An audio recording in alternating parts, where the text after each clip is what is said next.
Good morning বন্ধুরা, welcome to Neelish blog. এসে গেছি একটা নতুন ভিডিও নিয়ে। আজ শুভ জামাই ষষ্ঠী। আমাদের এই জামাই ষষ্ঠীর পুরো ভিডিওটা নিয়ে তোমাদের সামনে চলে এসেছি। এবছরে জামাই ষষ্ঠী নেই, জাস্ট রিচুয়াল হিসাবে যাওয়া। তো আমরা সকাল সকাল চলে এসেছি কলকাতায়। আসার পরে আমরা এই তোমার দিদিভাইয়ের বাড়িতে যাওয়ার উদ্দেশ্যে রওনা দিয়েছি। একটু যাওয়ার পথে আমরা একটুখানি ফটোগ্রাফি ভিডিওগ্রাফি করে নিলাম। রাস্তা অনেকটাই, আমরা টুকটুক করে এগিয়ে গেলাম। আর এই যাওয়ার পথে সুন্দর সুন্দর আমরা কিছু ফুলের কালেকশন দেখতে পেয়েছিলাম।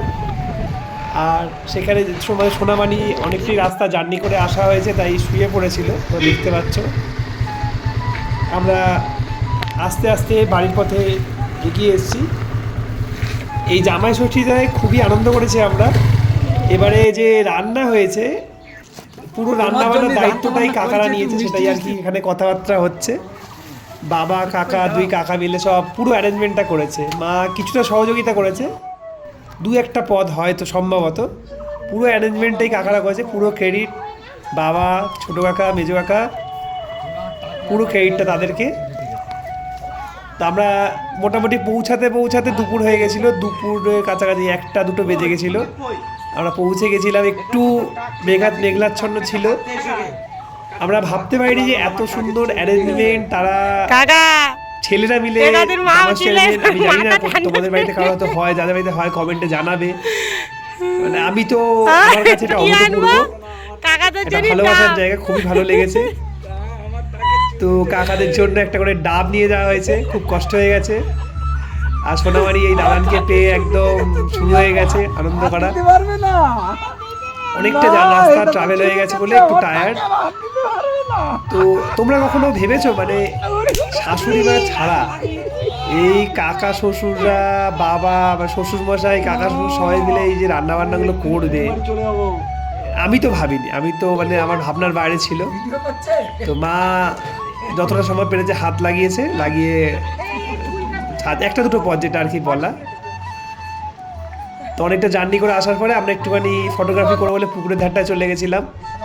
মানে গ্রিনারি এত সুন্দর হয়েছে, বৃষ্টি হওয়ার ফলে খুবই সুন্দর লাগছে। এই ঘরটা খুবই একটা হার্ট টাচিং ঘর, একটা গ্রাম্য অনুভব দেয়, মন জুড়ানো একটা ঘর, সুন্দর একটা ঘর। আর এই আমরা একটুখানি ফটোগ্রাফি করে ঘরের দিকে যাব। খিদেও পেয়ে গেছিলো খুব জোর। তো আমরা খাওয়া দাওয়া শুরু করে কিছুক্ষণ বাদেই। তোমরা কে কে আনন্দ করেছো, কেমন আনন্দ করেছো কমেন্টে জানাবে। আর যারা প্রথমবার জামাই ষষ্ঠী গেছো, দেখছো আমাদের ভিডিওটা, তাদের কাছে তো একটা বিশাল অনুভূতি, তারাও কমেন্টে জানাবে। আমাদের ভিডিওটা পুরোটা দেখবে, ভালো লাগলে লাইক করে দেবে। আর যারা নতুন আছো চ্যানেলটা সাবস্ক্রাইব করে দেবে। তোমার দিদিভাই ও এনার্জি নিয়ে একদম রেডি হয়ে তৎপর, যুদ্ধকালীন তৎপরটা সেজে গুজে চলে এসছে এখানে। যেহেতু আস্তে আস্তে দুপুর হয়ে গেছে, সকালের খাওয়াটার খাওয়া হয়নি, একেবারে দুপুরের খাওয়াতে আমরা চলে গেছিলাম। যেটা তোমাদের প্রথমেই বলেছিলাম যে জামাই ষষ্ঠীর রিচুয়ালটা এবার ছিল না। মানে যেটা আর কি মানা হয়, পুজোর ব্যাপারটা যেটা আর কি, সেটা ছিল না। খাওয়া দাওয়াটা জাস্ট হয়েছে। তো কী কী খাওয়া দাওয়া করেছে এই আমার শ্বশুরমশাই, কাকা শ্বশুরমশাই সকলে মিলে যে রান্না বান্না করেছে, আমিও মানে আমি বুঝতে পারছি দেখার জন্য আগ্রহ হয়ে আছো। তোমরা দেখতে পাবে, আমাদের সাথে থাকো। মানে রান্নাগুলো দেখলে তোমার জাস্ট জিভে জল এসে যাবে। মাংস, বাকি যে রান্নাগুলো করেছে, জাস্ট এত সুন্দর রান্না যে করতে পারে। ছেলেরা ভালো রান্না করতে পারে আমি জানি, কিন্তু একটা অনুষ্ঠান উপলক্ষে একদম হার মানিয়ে দিয়েছে, সত্যি কথা না বললে নয়, কম হয়ে যাবে বলাটা। আমরা এবার খাওয়ার পর্বে আস্তে আস্তে চলে আসবো। কীভাবে কী অ্যারেঞ্জমেন্ট করেছে তোমরা দেখতে পাবে আস্তে আস্তে। তো দিদিভাই এই একটুখানি ফটোগ্রাফি করছে, ফটোগ্রাফি করা হয়ে গেলে খাবার দাবার এখানে চলে আসবে। মায়া অলরেডি ডাক দিয়েছে আসার জন্য, ওই জন্য তাড়াতাড়ি লেগে গেছে। এবার দিদিভাইকেও খুব সুন্দর লাগছে। দিদিভাই কেমন লাগছে একটু কমেন্টে জানিয়ে দেবে, দিদিভাইও খুশি হবে। এই ড্রেসিং টেবিল কাম আয়নাটা আর কি, শোকেসটা এবারে নেওয়া হয়েছিল, খুবই সুন্দর লাগছে। তো মায়ের জন্য আমরা একটা গিফটও এনেছিলাম, এই শাড়িটা। তো সময় কম থাকার কারণে আর পরা হয়নি। কখনো ভিডিওতে পড়লে তোমরা দেখতে পাবে। এই শাড়িটা মার জন্য আনা হয়েছে, অসাধারণ সুন্দর, সম্ভবত কাতান বেনারসি দিদিভাই কিনেছিলেন। এই দেখো তোমাদের এই অ্যারেঞ্জমেন্ট। মাছগুলোর নাম জানি না, তোমরা চেনো, তোমরা বুঝতে পারবে কী কী মাছ। সবই পুকুরের মাছ। এই যে মাছগুলো দেখে মনে হচ্ছে আমার এগুলো পুকুরেরই মাছ সম্ভবত। সব কাকাটা করেছে। ঢেঁড়স ভাজা, আলু ভাজা, শাক, ওটা শাক নাকি আমি ঠিক বলতে পারবো না, শাকই ছিল সম্ভবত। আর মাছের তরকারি, ডাল, ডাল না হলে বলে না বাঙালির পাত পরিপূর্ণ হয় না, সেই আর কি। আর এই মাংস, এই মাছের ঝাল, এটা মনে হচ্ছে বাটা মাছ সম্ভবত। তোমরাই বলো এটা কী মাছ বন্ধুরা কমেন্টে, আমি একটু গুলিয়ে ফেলি মাছ সম্বন্ধে। এটা চিংড়ির মালাইকারি সম্ভবত, হ্যাঁ চিংড়ির মালাইকারি। আর এটা হচ্ছে মাংস। মাংসটা যে এত সুন্দর রান্না করেছে, মানে আমি তো অবাক। মানে এখানে এত ঝাল খায়, তোমার দিদিভাইদের বাড়িতে মুখ টুক জ্বলে যায়। তো এইবারে তো জল এনি, উল্টে এমন একটা নতুন টেস্ট পেয়েছি। আমি লাস্টে যখন খোঁজ নিয়ে জিজ্ঞাসা করলাম তখন জানতে পারলাম মেজো কাকা শ্বশুর রান্না করেছেন।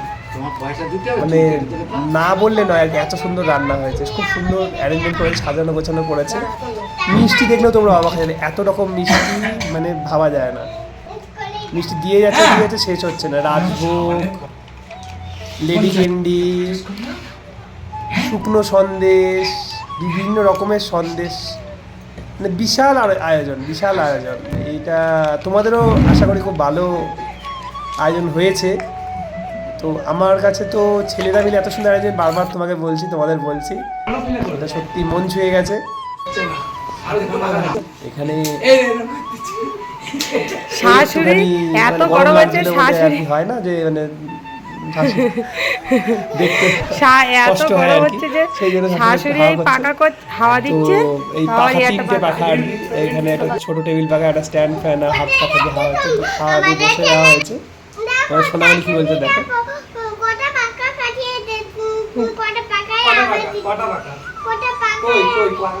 দেখা পাকাগুলো কই, ও একটা পাকা চলছে, ও একটা পাকা চলছে, আবার তাও আবার শাশুড়ি হাওয়া পাচ্ছে। আর দাদানগুলো সবাই রান্না করেছে, দাদান, দাদু, বন্ধু।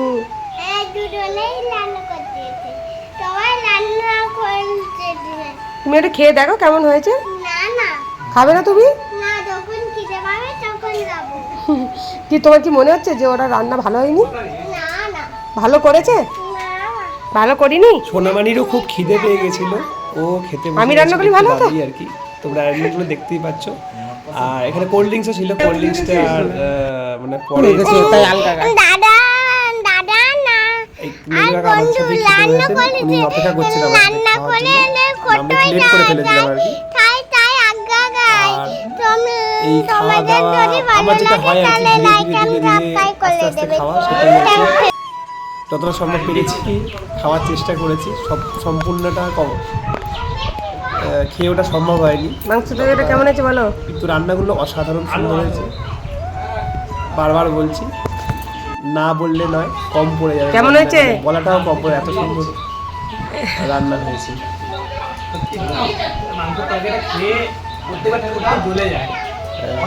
মুখ জ্বলে যায় সেটা আর কি, ছিলাম তখন। পারিস পারিস, আমি বুঝতে পারছি, মা না থাকলে তোরা পারবি পারবি। ছোট কাকা কিছু মেন শেফকে হায়দ্রাবাদ থেকে হায়ার করে আনা হয়েছে। তোরা কিন্তু ভালোই জোগাড় করেছিস তিনজনা মিলে, আমরা খুব খুশি হলাম।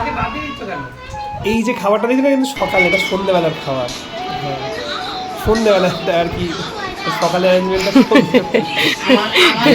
তুমি যেরকম দেখেছো বলো, সকালবেলা আসতে পারিনি, সন্ধ্যাবেলা সবাই মিলে ভাগ করে খাওয়া হয়েছিল।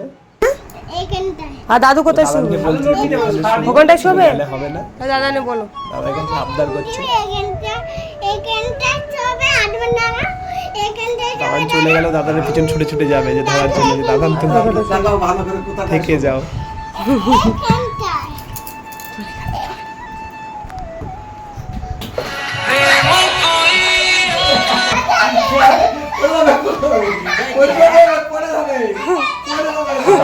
কিছুতেই ছাড়বে না দাদা কি হয়েছে দাদান কোথায় এলে যাবে বলে দাদাকে রেখে দেবে বলে একদম উঠে পড়ে লেগেছে। তারপরে এই যে অ্যারেঞ্জমেন্ট এটা পরের দিন সকালে মাই করেছেন সবটা, সুন্দর খাওয়া দাওয়া। ডিমগুলো এটা ভাববেন না যে আমাদের দিয়েছে, আমাকে একা খেতে হবে, ডিমগুলো সবার জন্য। আমরা একটু কেনাকাটি করতে গেছিলাম হাতে, এই কেনার পথে ভিডিওটা করা হয়েছে।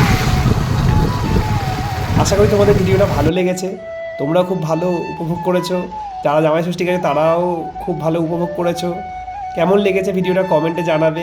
যারা নতুন আছে চ্যানেলটি সাবস্ক্রাইব করে দেবে আর লাইক করে দেবে। তোমরা আমাদের অনেক সাপোর্ট করছো, এইভাবে সাপোর্ট করে যাও।